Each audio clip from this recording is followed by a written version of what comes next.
enhances public finances. He's a member of the Africa Progress Panel, and as it pertains particularly to this issue, he was the chairman of the World Panel on Financing Water Infrastructure. Join me in welcoming to the chair over there our guest speaker, Michel Kamdisu.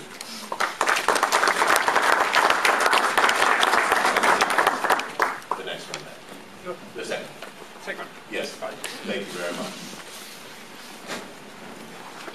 Mr. Kamdisu will be making a presentation shortly, but I would also like to introduce the other guests who will be joining him when we have this conversation underway. I'm very delighted to welcome Gerard Payen, who is the president of the International Federation of Private Water Owners and a member of the UN Secretary General's Advisory Board on Sanitation. He brings more than 25 years of experience in addressing water issues to our panel. He will be able to address questions that I'm sure we all have about private sector participation in water management and in sanitation. Gerard, thank you for joining us. Kindly take your seats. Let's give him a round of applause. Clarissa Brocklehurst, Chief Water, Sanitation and Hygiene for UNICEF. Her title itself reminds us that our issue today isn't just about water, it's also about sanitation. But the implications for health are tremendous. And she started her career with research into water and sanitation needs of Aboriginal communities in Canada. She's also worked around the world extensively in developing countries, helping poor communities to address their water and sanitation needs. Clarissa Brocklehurst, thank you so much for being with us.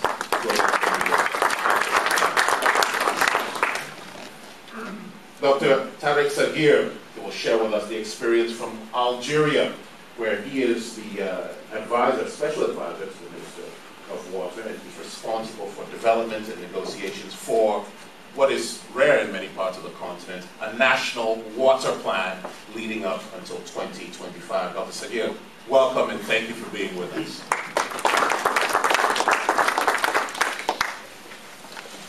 And to fill the seats next to him, we have Dr. Koje Bedumra.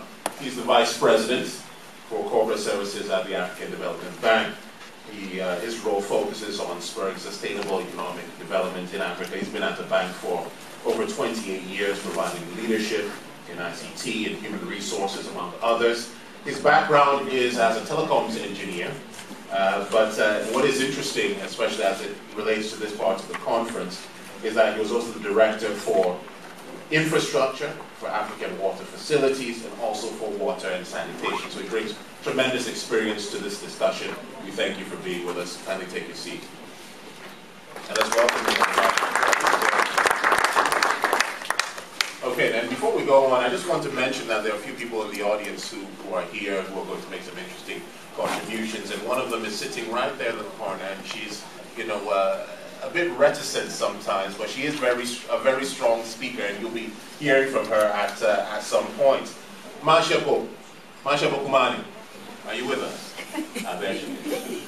Let me tell you why she's important to this conversation. She's an award-winning development activist and a small-scale farmer from South Africa. For over 40 years, she has mobilized the poorest households throughout South Africa to stand up and to fight for their rights over land, over issues of hunger, over malnutrition.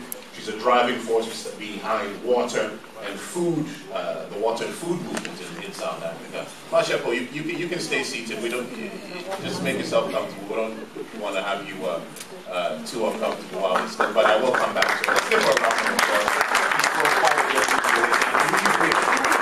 Believe me, she has quite a bit to say to our panel and to everyone who's here. So brace yourselves for it. Perhaps I'll put it that way. So, ladies and gentlemen, that's our panel that you have here. And again, I would encourage you to listen carefully and to disagree when you need to disagree, to challenge them with your own views. But we want to start the program with a presentation from our keynote speaker. I'll now turn either the podium or, if he chooses to remain seated, over to Michel Kamdisu. Thank you so much.